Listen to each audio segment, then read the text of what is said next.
It's like somebody just pulling a mask and going, this whole time you thought I was your friend. But here's the last... Yo, what's up? This bruh man from the fifth floor, and you tuned in to Forgotten Kings TV. Look, I had put it out there. This is what happens, just so everyone's clear on it. He was running off his mouth, dragging me into this whole 50-50 conversation that I had nothing to do with it. Okay. And I let that slide for a long time, but then, Explain the 50-50. Oh, they're trying. There was the idea of someone saying that hip hop was 50% black, 50% Puerto Rican, and it's like, okay, well, first of all, there's a lot of shit you got to look at. If someone's remembering something from the moment of when they were a child, and that's that grand where they understood it, vision, and when they fell in love with hip hop, and that's what it felt like to them. I'm not going to be mad at him. We got to give a little grace to whoever, because if that was your recollection of it, and you're not and now you're an adult and you're not a historian, right, and you don't know how to put that in, or you're not expected to put it in a different context. You're still operating off of, I grew up in the projects, man. We was all rocking together. Me, it was more like, yo, my man, Jamar, you're a little reckless with your mouth. Like, how do you really want to handle this? I saw him in person, and nothing happened. I was like, yo, what's up? We good? What we doing? And he backed down, and then next thing you know, I put a video out there like, yo, because look, I was getting. Him and that dude Tariq Nasheed caused a situation for Joe Conzo, where Joe Conzo was getting death threats. Who's Joe Conzo? Joe Conzo is the person who, when you look at pictures of Kool Herc and Flash and all of those, that's all Joe Conzo's pictures. Can we get these guys? Can we get photos of these guys? Yeah, Joe Conzo. Go on Joe Conzo's page, you'll see. Is that Joe Conzo? That's Joe Conzo. So Joe Conzo, he's Puerto Rican. Both of them. Now here's the crazy thing. He's both of them. Yeah. Look at that big. His grandmother is the one who started the free meals for black and Latino kids in the schools. They took his photos. Tariq Nasheed took his photos, put it in his documentary. That's why his documentary got pulled, because, how are you going to try to slam Latinos and then to tell your hip hop story, but the photos that you're using were taken by a Latino? You couldn't even tell your story the way you wanted to if those photos were removed. So the thing is, again, why are we having this argument when we've all benefited from each other? Well, I think the argument comes from, because there's Tariq Nasheed. I fuck with a lot of his shit, but he's not even from our world. I know, but as far as just black history and foundational black American, and I'm not foundational black American because my parents Nigerian, so I'm not foundational black American. I am. You all right already. He's like this. That's you, but I am. That wasn't even. That was never a term either. No, right. I never, because it's trademarked as a business. Just so you know. Well, I just looked up the trademark. I always thought everybody was black. I mean, I knew I was Nigerian, but I got called the N-word in Chicago. I just thought police fucked with us because they saw black. But I think it's more. This is what I'm thinking, that Tariq Nasheed is just trying to claim, we need to claim our stake as far as just being treated like shit.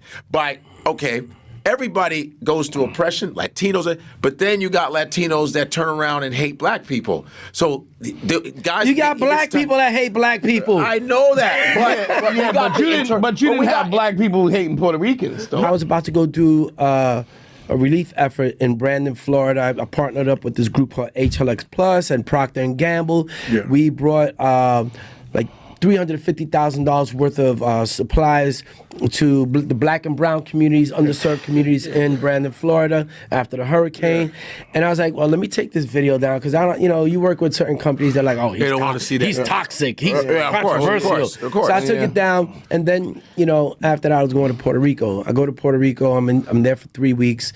I get a call from DJ Thorough. He's like, yo, Legs, I got to talk to you about something. I'm like, man, am I gonna crash? I'm driving now. So he's like, nah, let me just get these people on the phone. So he gets Alizé on the phone from Celebrity Boxing, and they're like, yo, Lord Jamar called us up 2 weeks ago. So that means it's like 3 weeks after I put the video out. No, 4 weeks. And no, it was a month and a half. That's right. So then they're like, yo, Lord Jamar called us up and asked us to set this up because he wants to teach you a lesson.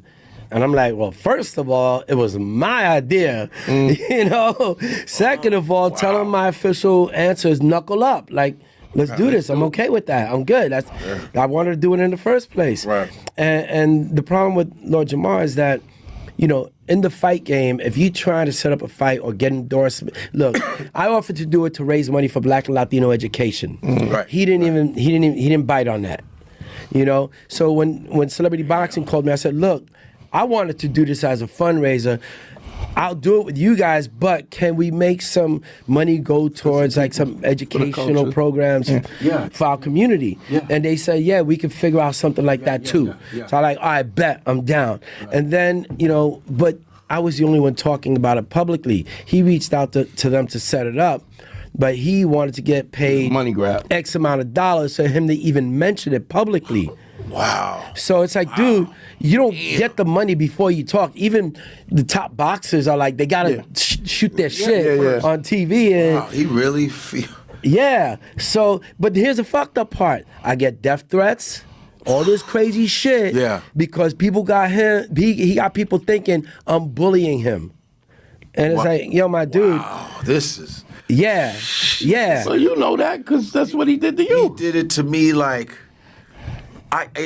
It's just like, it's like somebody just pulling a mask and going, this whole time you thought I was your friend. But here's the last. It was one of those things. Here's like, the thing. Wow. Here's the thing. My whole thing was, look, I'm too old for this shit. No I'm train. I'm 59. I'm a train. I'm gonna do what I have to do. I was in there every day. Yeah. And at the very least, Right.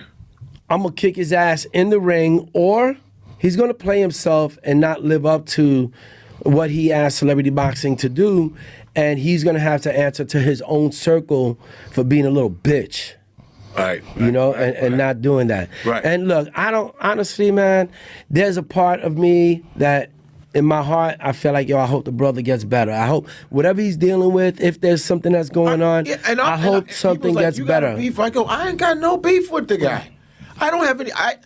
Me either. My whole thing is, hey man, my bad. Oh man, I'll be like, cool, man. You know. Yeah. And I was just surprised because I've always done shit for the guy, and just being like, hey, can you be on my podcast? You know, the Yada Mean podcast with Raw Digger.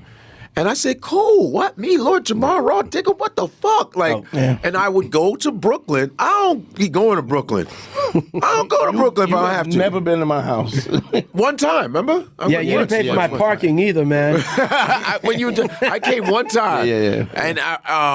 And I was like, I would go to Crown, I take the train all the way so I can go to the Black Lady Theater and do the podcast. And because it was Lord Jamar and fucking, and I was like, yo, I'm gonna come over there. And this is for like 3 years. And then I did it online with him, and I would invite him to this, and we would talk all the time. And then just this whole flat earth shit is what makes us not talk to that shit. And it's corny. Let's talk about it, y'all. That was Godfrey and Crazy Legs speaking on that beef with Lord Jamar.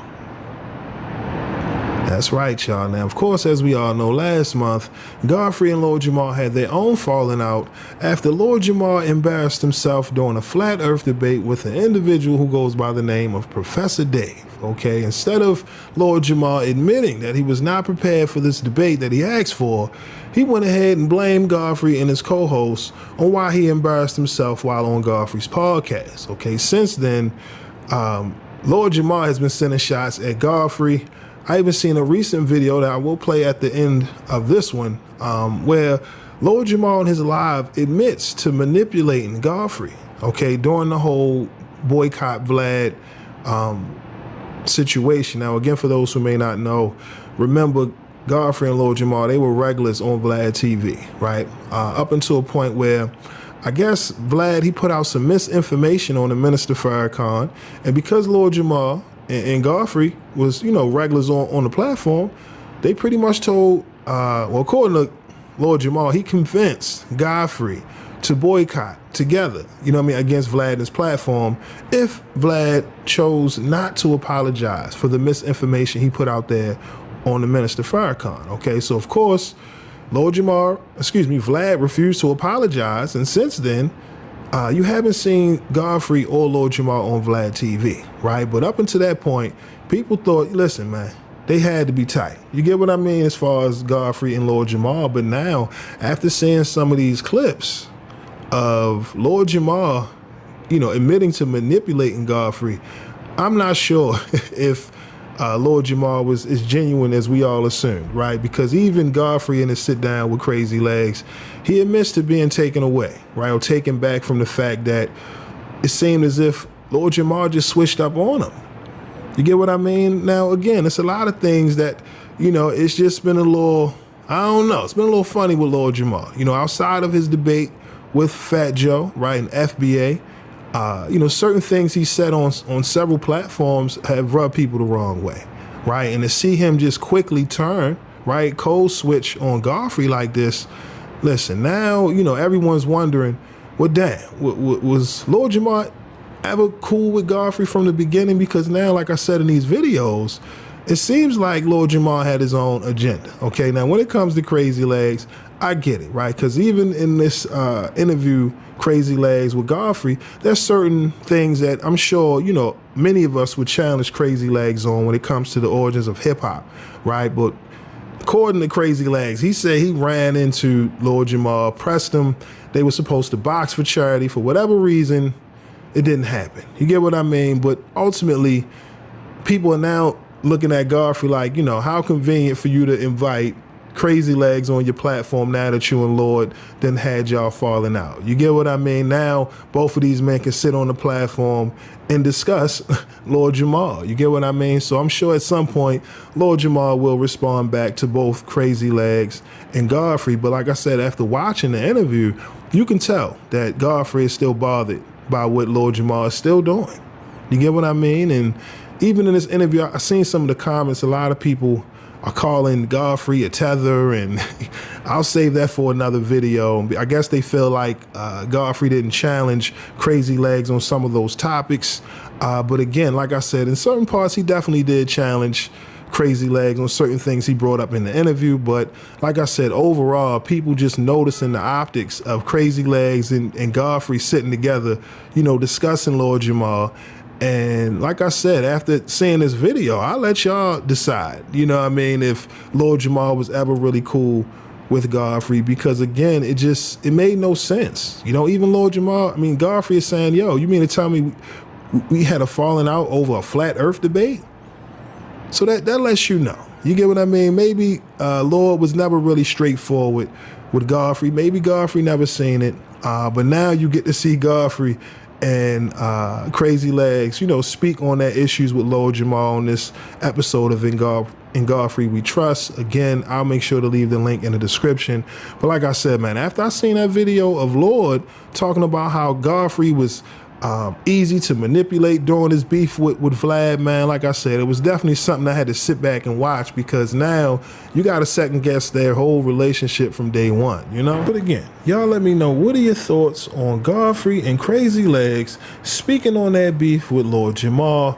Who do you think is in the wrong in this situation here? And also, after seeing the clip that I added at the end of this video, do you think Lord Jamar was ever really cool with Godfrey after hearing him admit to manipulating Godfrey into boycotting Vlad and his platform?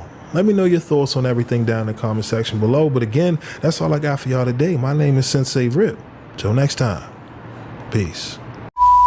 Godfrey is somebody that's easily manipulated. I've done it. Okay. First of all, let's tell the story of, since we want to tell private stories, let's tell the stories of,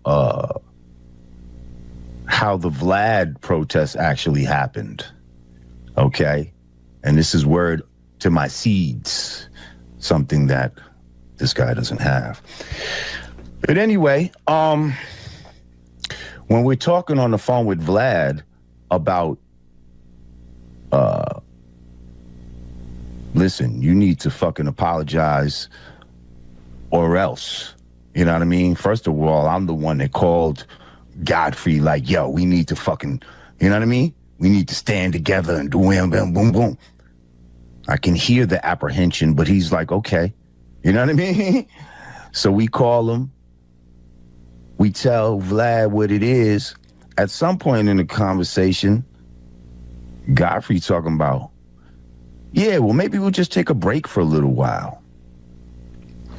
I'm like, break? We ain't taking no breaks. Like, yo, if he don't do this, we not fucking with you. And I painted us in the corner, y'all. I did that. Not him. I painted us in the corner. And he kind of just,